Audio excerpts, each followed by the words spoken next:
오늘 이 귀한 예배에 오신 여러분들을 진심으로 환영합니다. 여러분들에게 한 질문을 드리겠습니다. 여러분, 하나님을 보신 적이 있으십니까?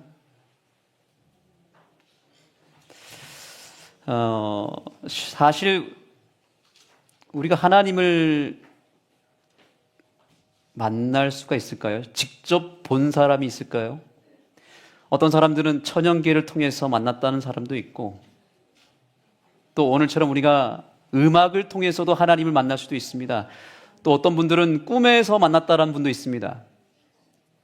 그러나 이 모든 그 변증들은 우리야 이해하고 거기서 공감을 하지만 세상 사람들은 그것을 비이성적으로 봅니다. 사실 실제로 하나님을 본 사람이 있을까요? 없을까요? 분명히 예수님께서 말씀하시기를 아버지 하나님을 그 누구도 본 사람이 없다라고 말씀하셨습니다. 우리가 하나님을 보면 사실 죽습니다. 그래서 이 세상에는 하나님을 본 사람이 있어요, 없어요? 아무도 없습니다. 그런데 놀랍게도 하나님을 봤다라고 증언하는 분을 우리는 알고 있습니다. 그분이 누구십니까? 그분이 바로 예수님이세요. 유일하게 하나님을 봤고 그분을 안다라고 증언하는 분이 예수님이신데, 그 예수님이 지금 있습니까? 없습니까? 그 예수님마저도 우리 눈에 보이지 않기 때문에 우리가 유일하게 예수님을 통해서 하나님을 알 수가 있는데, 그 예수님이 안 계신데 그 예수님이 어디 계세요? 어디에 기록되어 있습니까? 이 성경이라고 하는 책에 기록되어 있습니다. 그래서 우리가 하나님을 만나려면 예수님을 만나야 되고, 그 예수님이 이 성경에 기록되었기 때문에 우리가 하나님을 비로소 성경을 통해서 만나게 되는 것입니다. 우리가 보험을 들거나 어떤 계약을 할 때 그 계약서에 약관을 반드시 읽습니다. 이것을 읽지 않고 계약하는 경우는 거의 없습니다. 그런데 유독 기독교에서는 그런 어떤 약관을 제대로 소개해 주지도 않으면서 무조건 누구를 믿어라 그래요? 무조건 예수님 믿으면 좋으니까, 예수님 믿으면 구원받으니까, 그냥 좋은 게 좋은 거니까 믿으라고 이야기를 합니다. 근데 여러분, 믿음이라고 하는 것은 계약 용어예요. 도장을 찍다라는 뜻을 가지고 있습니다. 계약을 맺는데 약관도 읽지 않고 계약하는 경우가 있냐는 것입니다. 그런데 더 기가 막힌 것은 예수님을 믿으면 구원을 받는데 안 믿으면 어떻게 하겠대요? 안 믿으면 또 지옥에 보내겠대요. 저는 그 말을 제일 싫어합니다. 아니, 세상 사람들이 예수님을 제대로 알지도 못하는데 뭔가 알아야 믿을 거 아닙니까?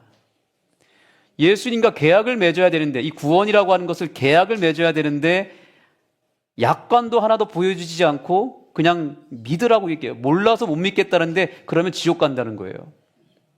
여러분, 이것이 상식적인 이야기인가요? 그걸 전하는 사람도 문제지만 그렇게 가르치는 사람이 저는 제일 큰 문제라고 생각합니다. 여러분, 제7일 안식일 예수 재림교회라고 하는 이름을 가진 우리 교회의 뜻이 무엇인지를 아십니까? 제가 이렇게 표현하기를 좋아합니다. 우리 교회에 대해서 제가 소개할 때 왜 이렇게 이름이 길어요? 라고 물어보면 제가 성경을 가지고 얘기를 합니다. 여러분, 성경 제일 첫 장에는 하나님께서 이 세상을 창조하셨다라고 하는 창조 기사가 있습니다. 그 창조 기사가 다 마친 다음에 일곱째 날에 하나님께서 우리의 행복을 위해서 첫 번째로 만든 제도가 뭐죠? 예수님께서 말씀하시기를 제7일에 쉬셨고 그날을 복되게 하셨고 거룩하게 하셨다라고 말씀하면서 성경이 놀랍게도 제7일 안식일로 시작이 됩니다. 그리고 성경이 어떻게 맞춰지게 되냐면 요한계시록 20장 22장이죠. 죄송합니다. 22장 20절에 보시면, 여러분들이 한번 성경을 직접 펼치시면 더 좋습니다. 22장 20절 이것들을 증거하신 이가 가라사대 내가 진실로 속히 오리라 하시거늘 아멘 주 예수여 오시옵소서. 예수 재림으로 맞춰지는 거예요. 창조로 시작해서 구원으로 맞춰지는 이 책이 구체적으로 창조의 기념일인 제7일로 시작을 해서 구원의 종결인 예수 재림으로 끝나는 책이 바로 이 성경이라는 사실입니다. 제7일 안식일 예수 재림교회라고 하는 뜻은 성경을 처음부터 끝까지 다 온전히 믿는 교회라고 하는 뜻입니다. 그러니까 이 교회는 일반적인 기독교회처럼 무조건 믿으라고 소개하는 교회가 아니라 약관을 먼저 보여주고 이 약관에 나타난 예수님을 소개하고 그 예수님이 소개하는 하나님을 연결시켜주는 교회가 이 교회다라고 하는 사실입니다. 여러분 옆 사람과 인사를 나눠보겠습니다. 약관을 보고 믿으시기 바랍니다. 시작. 계약을 맺는데 약관도 읽지 않고 보는 것은 그것은 맹신이라고 하는 거예요. 맹신입니다. 무조건 믿는 건 맹신이에요. 알고 믿으시기 바랍니다. 충분히 찾아보고 믿으시기 바랍니다. 성경이라고 하는 책을 우리에게 주셨는데 이 성경도 읽지 않고 예수님을 안다라고 말하면 안 되는 것입니다. 이 성경을 보지도 않고 하나님을 만났다고 하면 그건 거짓말입니다. 자, 여러분 창세기 3장 14절에 보니까 사단, 이 뱀으로 상징된 사단에 대해서 이렇게 얘기합니다. 여호와 하나님이 뱀에게 이르시되 내가 이렇게 하였으니 내가 모든 가축들과 들의 모든 짐승보다 더 저주를 받아 배로 다니고 살아있는 동안에 뭘 먹을지니라? 흙을 먹을지니다 라고 얘기하고 있습니다. 여러분 퀴즈를 드리겠습니다. 뱀이 흙을 먹을까요? 흙을 먹고 사나요? 아니면 뭘 잡아먹나요? 그런데 왜 흙을 먹을지니라 라고 그랬을까요? 아직도 남자는 여자보다 갈빗대 하나가 없다라고 믿는 분이 있을 수 있습니다. 아담만 그런 거예요. 근데 남자들이 다 갈빗대가 있어요, 없어요? 하나가? 다 똑같이 있습니다. 여러분 이 말씀도 그대로 믿으면 안 돼요. 아, 뱀은 흙을 먹고 사는구나. 맞습니까? 틀립니까? 그런데 왜 흙을 먹으라 그랬을까요? 이것은 상징적인 의미가 있습니다. 여러분 이것은 모세가 이 글을 쓸 당시에 고대 문서나 고대 사회의 그 판결의 어떤 문화 속에서 이해를 할 때에만 이해할 수 있습니다. 그 당시에 형벌을 내릴 때 사형 명령을 어떻게 내렸냐면 저 사람에게 흙을 먹여라 하면은 그건 무슨 명령이냐면 실제 흙을 먹으라는 게 아니라 사형을 시켜라 이런 뜻이었다는 겁니다. 그러니까 지금 뱀에게 너는 흙을 먹을지니라 라고 했다면 이것은 뭘 상징하는 것이냐면 하나님께서 뱀에게 심판을 내리시는 거예요. 사형 명령을 내린 것입니다. 자, 여기에는 굉장히 중요한 영적인 의미가 있습니다. 여러분, 이 말씀과 연결을 해서 이해를 해볼 필요가 있습니다. 한번 다 같이 읽어보겠습니다. 시작. 여호와 하나님이 땅에 흙으로 사람을 지으시고 생기를 그 코에 불어 넣으시니 사람이 생명이 된지라. 여기서 우리는 한 가지 공식을 발견하게 됩니다. 흙 플러스 생기가 뭐예요? 생물, 살아있는 생명체라는 거죠. 그러면 흙 빼기 생기는 뭐예요? 죽는 거예요. 사망이에요. 생기는 하나님의 호흡인데 호흡이 끊어지면, 호흡이 사라지면 죽는 거잖아요. 그렇죠? 그래서 이 흙에 생기를 더하면 생물이지만 거기서 생기가 빠져버리면 육신이 되어버리는 것입니다. 육체가 되는 것입니다. 그래서 창세기 6장 3절에는 여호와께서 이르시되 나의 영이 영원히 사람과 함께 하지 아니하리니 이는 그들이 무엇이 되었다고요? 육신이 되었다라고 이야기합니다. 육신이 되었다. 자, 여러분 살아있는 생명체에서 생기가 빠져버리면 흙으로 돌아가죠. 그걸 죽음이라고 말합니다. 맞습니까? 그러니까 뱀에게 흙을 먹어라 라고 했던 이유는 뭐냐면 이미 죽음으로 흘러가 버리는 생기가 빠진 그 죽음으로 상징된 흙이 되어버린 사람은 누구의 먹잇감이란 얘기예요? 사단의 먹잇감이란 얘기십니다. 그런데 이 생기라고 하는 것이 히브리어로 루아우라고 쓰여졌는데 이것은 하나님의 영이라는 뜻입니다. 영. 두 자로 줄이면 뭐예요? 성령입니다. 기억하시기 바랍니다. 여러분, 성령이 떠나면 인간은 그저 흙덩어리가 된다라고 하는 사실입니다. 우리가 살아있으나 이렇게 숨은 쉬고 살고 있지만 하나님의 영이 떠나버리면 무엇이 된다고요? 그 순간 살아있어도 흙이에요. 죽은 것이나 다름없습니다. 그렇게 흙이 된 인생은 누구의 밥이 되는 거예요? 뱀의 식사거리가 된다라고 하는 것이죠.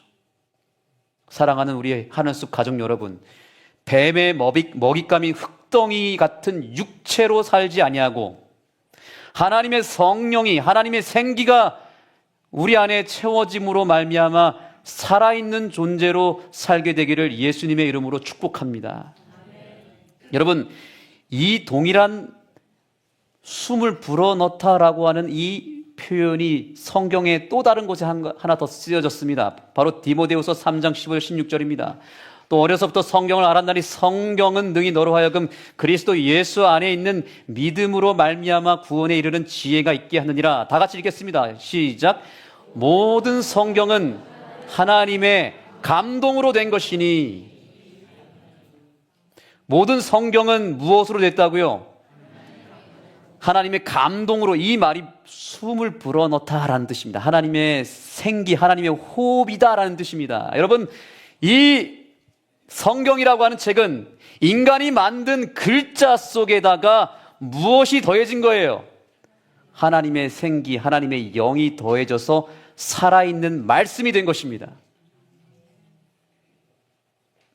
모든 성경이, 모든 그 구절 하나하나가 다 하나님의 호흡이다, 하나님의 생기다라고 하는 사실이죠. 글자라고 하는 흙 안에 하나님의 생기가 들어왔더니 말씀이 되었습니다. 생명이 되었습니다. 자, 여러분, 그런데 문제는 뭐냐면 아까 흙을 누가 먹는다 그랬어요? 흙을 뱀이 먹는다 그랬죠. 여러분, 놀라운 사실은 사단은 흙을 먹죠. 그런데 사단이 글자도 먹습니다. 사단이 뭘 먹는다고요? 사단도 성경에 쓰여져 있는 글자는 먹을 수 있습니다. 그런데 뭘 먹지 못해요? 하나님의 생기는 먹지 않습니다. 글자만 낼름낼름 받아 먹는 존재가 사단입니다. 여러분, 성경을 가장 잘 아는 존재가 누군지 아십니까? 이 세상에서 사단이라고 하는 존재는 하나님에 대한 지식이 충만합니다. 그런데 사단과 우리의 차이가 뭐예요? 사단은 어쩌면 우리보다 성경을 더 많이 알지는 모르겠지만 사단은 생기를 함께 글자와 먹지 않기 때문에 흙만 먹는 것이고 사망을 먹는 것입니다. 그런데 우리는 연약하더라도 하나님의 말씀을 먹을 때, 무엇으로 먹을 때? 생기, 하나님의 호흡과 함께 먹을 때에 그 말씀이 내 안에 살아 움직이고 그 말씀이 능력이 된다라고 하는 사실입니다. 감동이 없는, 감동 없이 읽는 성경은 그저 책을 읽는 것이고 그저 글자만 받아먹는 것이고 흙 먹는 뱀과 똑같다는 사실입니다. 우리가 아침 저녁으로 성경을 읽고 우리가 1년 동안 성경 일독에 힘을 쓴다 할지라도 그 말씀을 읽을 때마다 하나님의 생기를 함께 받아서 먹지 않으면 누구 따라하는 거예요? 죄송하지만 성경을 읽어도 사단처럼 읽는 것이기 때문에 누구를 더 닮아갈까요? 사단을 더 닮아가는 것입니다. 흙 먹는 뱀처럼 죽은 글자만 날름날름 먹지 아니하고 성령의 감동으로 살아있는 말씀을 먹는 하늘숲 백성들이 되기를 간절히 축복합니다. 지식만 먹는 사단의 자식으로 살 것인가? 글자와 함께 하나님의 영, 성령의 충만함을 입어서 생명을 호흡하는 하나님의 백성으로 살 것인가? 오늘 우리의 선택에 달려 있습니다. 천사장 루스벨, 사단이라고 하는 이 천사는 바로 하나님 옆에서 하나님에 대한 지식을 그 누구보다도 풍성하게 먹었던 존재입니다. 그러나 마음 가운데 교만함이 있었습니다. 그래서 사단이 되었습니다. 꿀벌은 물을 마시면 그걸 꿀을 내뱉지만 뱀은 물을 마시면 마실수록 뭘 만들죠? 독을 만듭니다. 여러분은 꿀벌 같은 존재입니까? 아니면 뱀 같은 존재입니까? 어떤 사람은 성경을 읽으면 읽을수록 더 예수님을 닮아가고 더 변화되고 더 회개하는 사람이 있는가 하면 성경을 읽으면 읽을수록 독을 만들어내는 사람도 있다 이 말이죠. 바로 저 같은 사람이 가장 그렇게 되기 쉽습니다. 저 같은 모태 신앙인, 저 같은 36 출신, 저 같은 신학자들이 하나님의 성령을 의지하지 않고 글자만 파다가, 글자만 파먹다가 독을 만드는 뱀이 되어버렸던 거죠. 저는 신학생 시절에 그때까지만 해도 이 성경을 글자만 먹었던 사람이었습니다. 학문적으로만 파는 거예요. 지식적으로만 파는 거예요. 얼마나 교만해졌겠습니까? 난 다 알아. 저 사람들은 저걸 몰라. 아, 내가 뱀의 새끼로 살았구나. 그것을 인증이라도 한 듯 저는 신학과 2학년 때 겉멋이 들어가지고 성경을 이렇게 딱 끼고 다니기도 하고요. 또 신학과에 와가지고 이제 뭐 전문적으로 성경을 배우니까 얼마나 제 교만이 하늘을 찔렀겠습니까? 겉멋은 또 들어가지고 또 옷 입는 거나 머리 스타일이나 이건 또 나는 좀 멋있게 하고 다녀야지 해가지고 아주 머리에다가 뭘 덕지덕지 바르고 그 다음에 앞거는 뭐냐면 그 당시 유행했던 용티를 제가 입고 다녔어요. 용티를 딱 입고 다니니까 뭐 뱀의 자식 인증이죠. 그런데 신학생이야. 참 멋있고 옷도 잘 입는데 신학생이야. 얼마나 매력적입니까? 참 지금 생각하면 부끄럽습니다. 근데 제가 성령으로 성경을 딱 읽으면서 제 마음 가운데 예수님이 딱 들어오고 나서부터 제 죄가 완전히 깨어지고 저 성령으로 읽으니까 여러분 회개가 되더라고요. 그 용티를 다 찢어버리고 모든 걸 다 내다버리고 지금 이 모양으로 살고 있는 것입니다. 여러분, 내 안에 있는 교만의 죄를 해결하지 않은 상태에서 성경을 읽어봤자 뭐만 나온다? 그 안에서 독만 더 쌓인다는 사실이죠. 사단의 새끼로 살면 안 됩니다. 이 재림교회 안에 이 사단의 자식들이 얼마나 많은지 몰라요. 아주 교만이 하늘을 찌릅니다. 성경을 얼마나 많이 보는지. 그런데 문제는 성령으로 읽지 않아서 거의 사단이 되어버렸어요. 지식의 배만 불러서 바리새인을 넘어서 사단처럼 독을 품고 다니며 사람들을 물어 죽이는 그런 뱀들이 이 교회에는 없게 되기를 간절히 소망합니다. 우리가 성경을 읽으면 읽을수록 내 자신이 더 회개하고 예수님을 닮기 위하여 겸손히 하나님을 바라보는 그런 영적 부흥의 운동이 이 교회에서 일어나야 될 줄 믿습니다. 어린 양을 이스라엘 백성들이 번제를 통해서 제단 위에 올려놓고 그 고기를 먹어야 했습니다. 이것이 출애굽의 여정 가운데 반드시 필요했던 일입니다. 6월절에 그 어린 양을 잡은 다음에는 어떻게 했어요?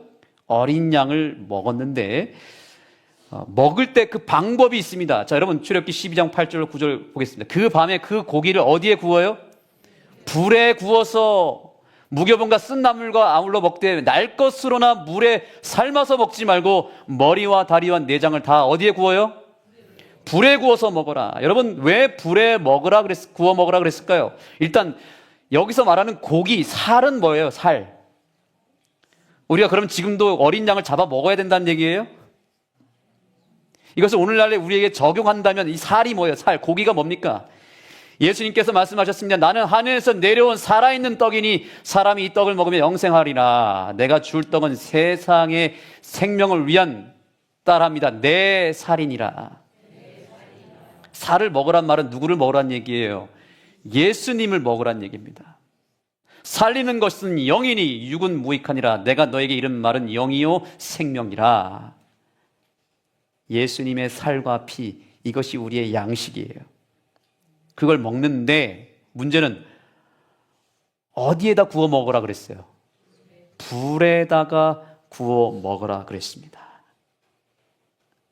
불은 뭘 상징하죠? 불은 성령을 상징합니다. 성령의 불. 그죠? 그러니까 여러분, 우리가 성경 연구를 하고 묵상을 할 때 반드시 불에 구워 먹어야 되는 거예요.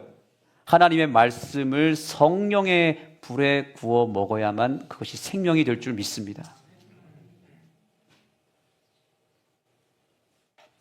그런데 여기서 중요한 원칙이 또 있습니다. 절대로 두 가지를 하면 안 됩니다. 잘 보세요, 여러분. 첫 번째, 뭘로 먹으면 안 돼요? 날 것으로 먹지 말라는 거예요. 이것은 뭘 의미할까요? 불에 구워 먹는다는 것은 성령님을 의지해서 말씀을 받는다는 뜻이지만, 불이 없이 날 것으로 먹는다는 것은 내 힘으로, 내 생각대로, 내 지식으로 성경을 먹는 것인데, 이렇게 먹으면 그것은 위험한 겁니다. 그렇게 글자만 먹으면 사단의 식사거리가 되는 거예요. 뱀의 자식이 되어버리는 것입니다. 그 다음에 뭐에 또 삶아 먹지 말라 그랬어요? 물에 삶아서 먹지 말라 그랬습니다. 물이라고 하는 것은 뭘 의미합니까? 요한계시록에 보면 17장 15절의 말씀에 이렇게 되어 있습니다. 물은 여러 나라와 족속과 방언이라 그랬어요. 세상이라는 것입니다. 물은 세상을 뜻합니다. 죄악 세상을 상징하는 것입니다. 그러므로 물에 삶아서 고기를 먹는다는 것은 세상적인 사상과 세상의 방법론과 세상의 어떤 철학을 섞어서, 인본주의적인 사상을 말씀에다 섞어서 그 성경을 물에 삶아 먹을 때 그것 또한 독이 된다, 사망에 이르게 된다라고 하는 것이죠. 그러니까 여러분, 성경으로 얼마든지 우리는 사람을 살릴 수도 있지만 이 성경 때문에 죽을 수도 있다라고 하는 사실이죠. 어떻게 먹느냐에 따라서. 어떻게 먹겠습니까, 여러분? 오직 이 하나님의 말씀을 성령의 불에 구워서 먹게 되기를 간절히 소망합니다. 불에 구워서 먹는 자의 특징이 있습니다. 여기 보니까 쓴 나물과 함께 먹었다라고 말하는데, 그 쓴 나물의 의미가 뭐냐? 부즈와 선지자라고 하는 책에서 이렇게 주석합니다. 어린 양의 고기는 쓴 나물과 함께 먹어야 했는데 이는 애굽에서 노예 생활을 하던 때에 고통을 회상하기 위함이었다. 그 다음 다 같이 읽겠습니다. 시작. 그와 같이 우리도 그리스도를 먹을 때에 우리의 죄를 통회해야 할 것이다. 아멘. 성경을 읽는데 만약에 죄에 대한 회개가 없다, 그러면 물에 삶아 먹거나 날 것으로 먹은 증거입니다. 그런데 불에 구워 먹은 사람은 놀랍게도 회개합니다. 내 죄를 봅니다. 왜냐? 회개는 내가 하는 게 아니에요. 기억하시기 바랍니다. 회개는 예수님이 내 마음에 들어오셨을 때만 회개가 가능합니다. 왠지 아세요? 예수님 빛이시기 때문에 빛이 들어오면 죄가 드러나죠. 그러니까 회개했다는 말은 내가 죄를 깨달았고 스스로 회개했다는 말이 아니라 예수님께서 성령을 통해서 내 안에 들어오셨기 때문에 그때 회개가 되었다는 뜻입니다. 오늘 이 설교를 들어도 누군가는 회개할 것입니다. 그런 성령으로 들었기 때문이에요. 근데 여전히 내 생각대로 저 목사님 왜 저 얘기하지? 나 들으라고 하는 소린가? 이러면서 이렇게 있으면은 이건 누구처럼 듣는 거예요? 그건 물에 삶아 먹는 거예요. 그러면 그건 독이 됩니다.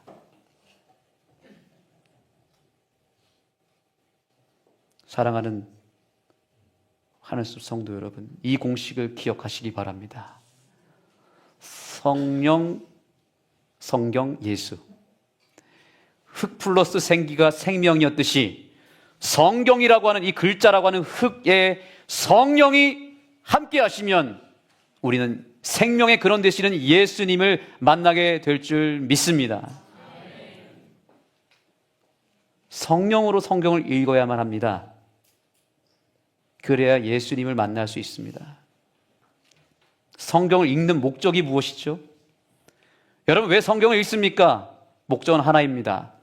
요한복음 20장 31절 다 같이 읽겠습니다. 시작. 오직 이것을 기록함은 너희로 예수께서 하나님의 아들 그리스도이심을 믿게 하려 하며 또 너희로 믿고 그 이름을 힘입어 생명을 얻게 하려 함이라. 아멘. 그런데 그러려면 무엇으로 읽어야 된다고요? 성경을? 성령으로 읽어야 된다는 거죠. 그래야만 예수님 만날 수 있습니다. 내가 아버지께 구하겠으니 그가 또 다른 보혜사를 너희에게 주사 영원토록 너희와 함께 있게 하리니 그는 진리의 영이라. 아멘. 진리의 영, 성령께서 진리 그 자체가 되시는 예수님께로 저와 여러분을 인도하는 역할을 성령이 해주시는 거예요. 그러니 여러분, 이제 이 성경을 대할 때 우리의 마음이 달라지게 되기를 소망합니다. 성령으로 읽으셔야 됩니다. 흙만 먹지 말고 흙과 생기를 더하여 생명을 먹으시기 바랍니다. 예수님은 저 하늘에만 계신 것이 아닙니다. 여러분, 이 지구상에 가장 많은 책, 성경책이 이렇게 널려 있는 이유가 무엇일까요? 손만 뻗으면 예수님 만날 수 있게끔 우리에게 성경을 주셨어요. 이 성경을 통해서 예수님을 만나라고 우리에게 주신 것입니다. 그런데 많은 사람들이 성령으로 성경을 읽지 않기 때문에 예수님을 만나지 못하고 성경을 읽어도 교회를 다녀도 기도를 해도 점점 더 피폐해지고 죽어가는 이유는 성령 없이 글자를 읽었기 때문입니다. 저는 오늘 여러분들에게 간곡히 호소합니다. 성령으로 이 말씀을 대하시겠습니까? 그렇지 않으면 짜집기를 합니다. 여기서 조금 저기서 조금 내가 원하는 것만 낼름낼름 받아 먹으면서 이상한 교리를 만들고 이상한 진리를, 가짜 오류를 먹기에 가능성이 너무나 높습니다. 사단이 글자만 먹는 존재이기 때문에 지금도 자기가 원하는 생각대로 자기의 철학대로 성경을 짜집기를 해서 온 지구상에 그 독을 뿌리고 있습니다. 우리 재림교회 안에도 얼마든지 있을 수 있습니다. 저 같은 이 연약한 목사가 교만한 마음을 품고 설교하면 독을 뿌리는 것입니다. 우리 함께 회개하기를 원합니다. 요한계시록을 읽어도 우리는 그동안 사건 중심으로 읽었어요. 666, 2300주야, 하나님의 인, 짐승의 표, 우리는 공식처럼 예언의 사건의 중심을 뒀습니다. 그러나 여러분, 요한계시록을 자세히 보시면 그 주인공은 그 중심에 어린 양이 계십니다. 어린 양이 어디로 인도하는지 따라가는 백성들이 하나님의 입맞은 백성이라 그랬고요. 요한계시록 1장 3절에 이 예언의 말씀을 읽는 자와 듣는 자가 그 가운데 모든 것을 지킨 자가 복이 있다고 하시면서 1절에 뭐라 했습니까? 예수 그리스도의 무엇이라? 계시라. 이렇게 시작한 요한계시록이 마칠 때 어떻게 끝납니까? 어린 양의 혼인잔치로 끝나면서 아멘 주 예수여 오시옵소서. 그저 요한계시록은 예수만 얘기하고 있는데 왜 우리는 예언을 읽어도 왜 예수를 읽지 아니하고 왜 예언의 사건이라고 하는 글자만 받아먹냐는 것입니다. 어린 양만 바라보시기 바랍니다. 손만 뻗어도 붙잡을 수 있는 이 성경을 통해서 예수님을 반드시 만나게 되기를 소망합니다. 그 예수님이 오늘 우리 곁에 계십니다. 여러분 성경을 다 한번 붙잡고 안아보세요. 예수님 하면서 안아보시죠. 예수님, 글자로 임하신 우리 예수님. 성경에서 예수님 만나시는 자는 삶에 아무리 풍파가 있어도 말씀으로 돌아갑니다. 여러분 넘어지셔도 말씀 앞에서 넘어지시기 바랍니다. 실패해도 예수님 앞에서 실패하시기 바랍니다. 더럽혀져도 무너져도 예수님 앞에서 무너지면 예수님이 살려주십니다. 근데 예수님 떠난 게 문제죠. 아무리 성공하고 아무리 내가 잘 나가도 예수님 앞에 있지 않으면 나는 죽은 것이에요. 한 주일을 살아갈 때 이제 이 성경을 예수님처럼 대하시고 어떤 문제가 있든지 간에 어떤 어려움에 처했든지 간에 말씀으로 돌아가셔서 이 안에서 나를 기다리시는 예수님을 영접하는 우리 모두가 되기를 소망합니다. 귀한 찬양으로 주님께 영광 돌리며 여러분 마음 가운데 그 감동과 그 헌신의 고백을 우리 함께 기도로 또 헌금으로 표현하는 시간을 갖겠습니다.